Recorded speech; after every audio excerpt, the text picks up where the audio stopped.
Hello, friend. Impromptu message here, quick video.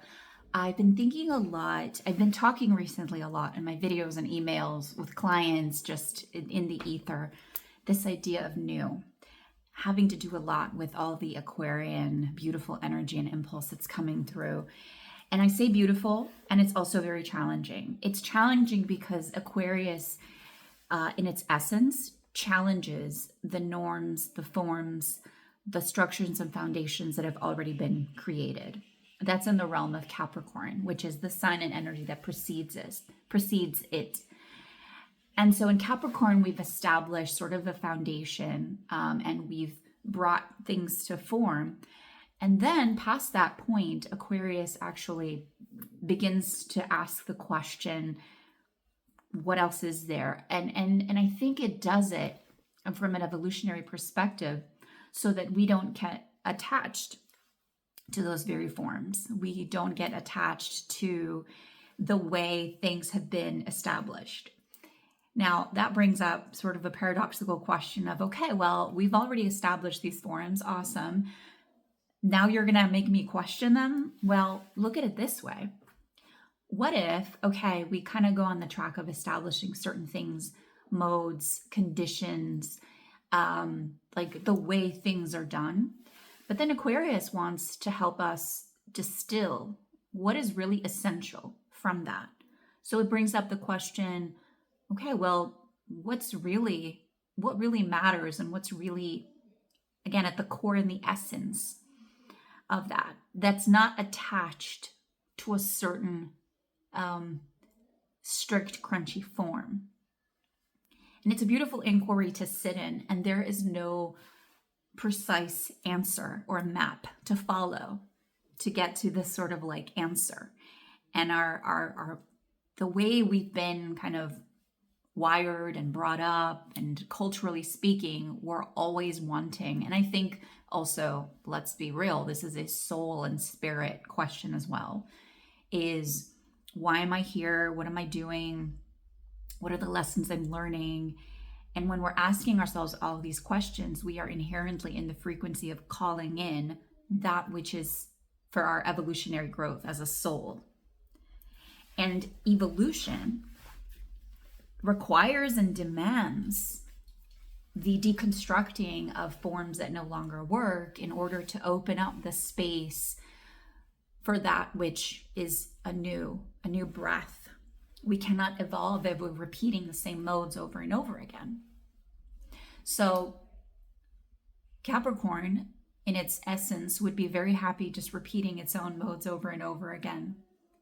That's kind of what it does, and why it also can work.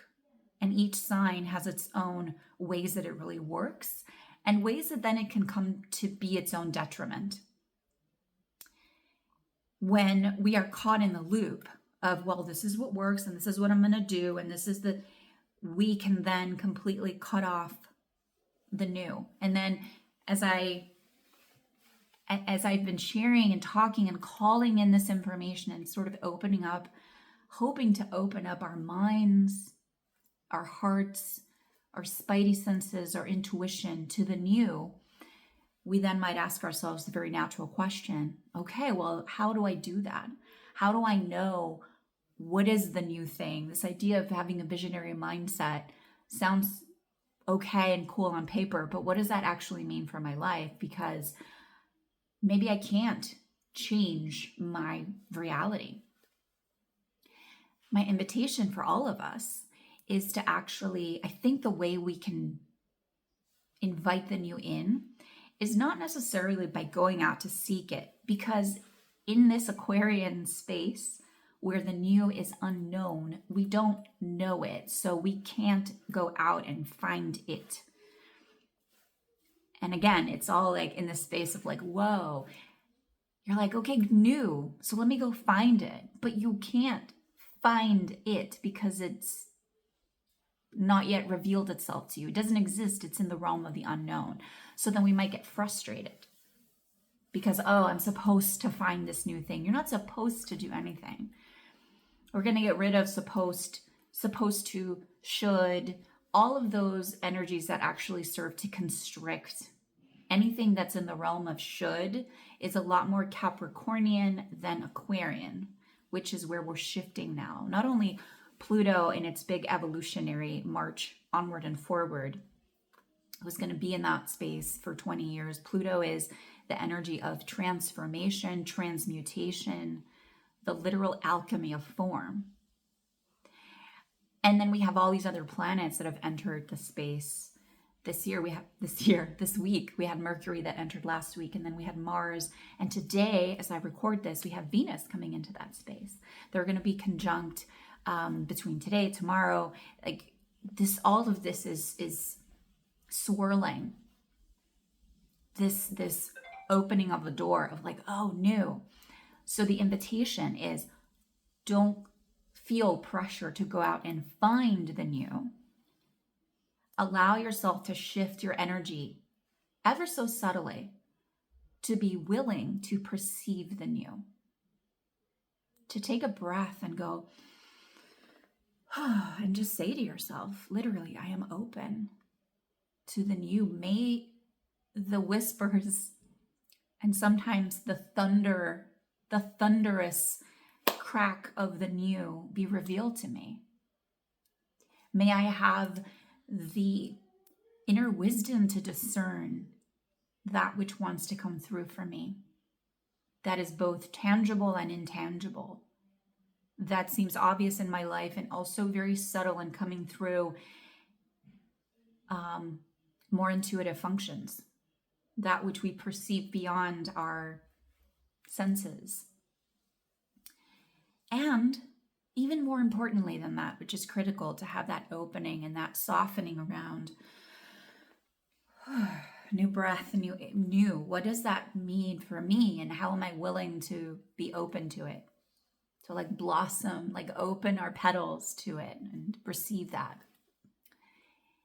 Am I willing to release my grip on what I have known thus far to be true? What I've known thus far to be what has already come into form, what is already is, what I've been conditioned to believe and understand, how I've been operating, how my world is structured. Am I willing to release the grip of perceived control, expectations, how I think things are supposed to be, how they should be, how I should react, how other people should react, how we should react? We're having all of these different, what's coming through is like reconfigurations of energy. It's like reconfigurations. I read this phrase yesterday in an astrology book, and I'm like, in the geometry of God in the universe, God, Goddess, Source, Spirit, there is a reconfiguration. And the beauty of astrology is that when we understand it and interpret it and weave it into our own walking in magic life, like we're walking with it and see it and receive it and allow it to reveal, it actually reveals that which is this beautiful geometry of God and the universe. The spiritual stage that is set for our own evolution.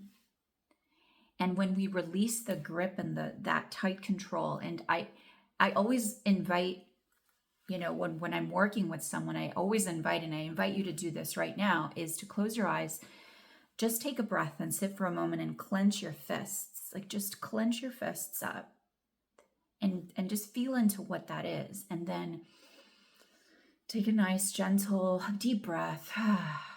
And then open your arms. Open your hands. Open your arms. Open your hands. Open your hands.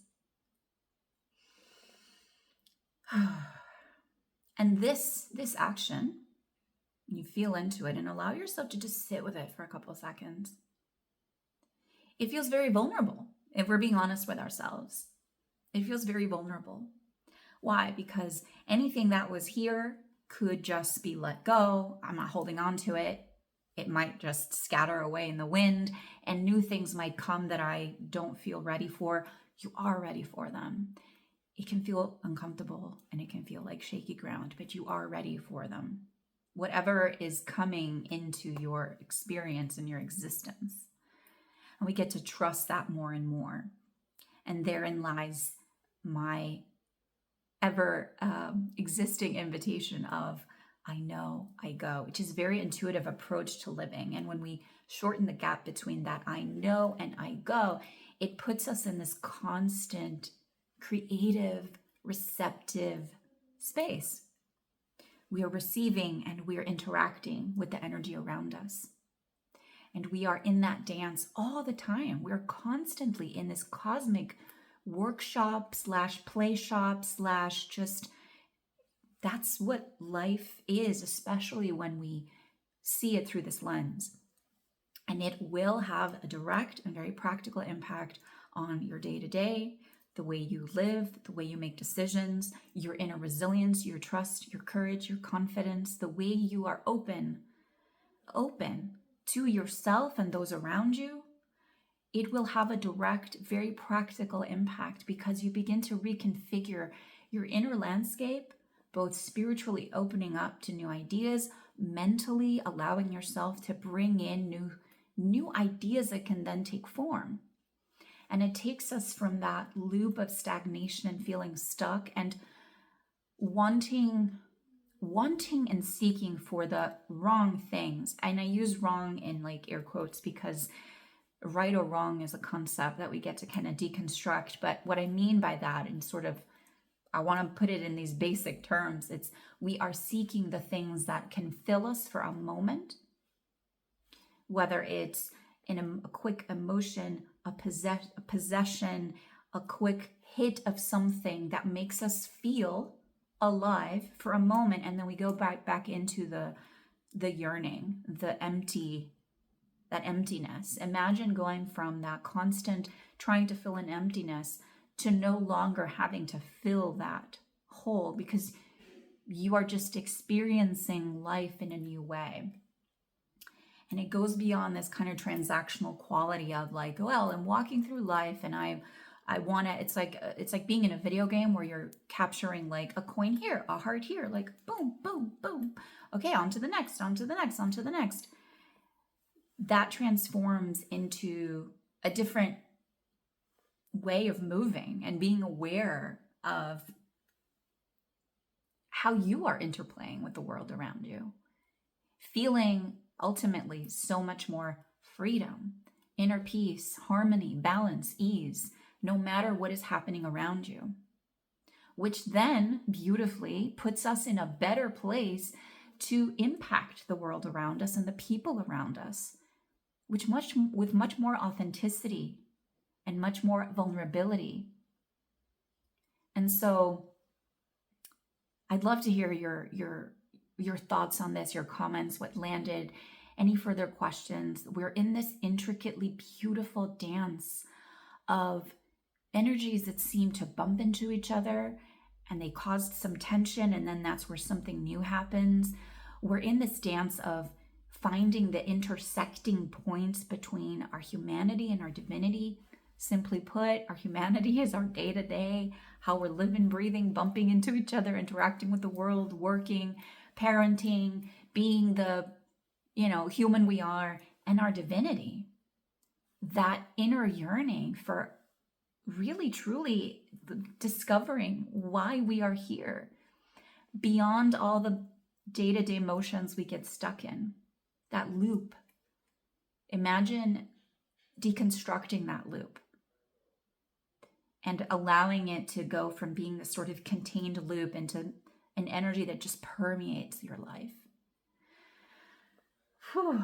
So thank you for listening. Again, I'd love to hear your reflections and comments. Thank you for being in this space and exploring the world with me, walking in this magic and this mystery. I will see you next time. Check the links below for goodies and other things. You know the drill. Thumbs up, like, heart, wherever you might happen to find this. And let's continue the conversation.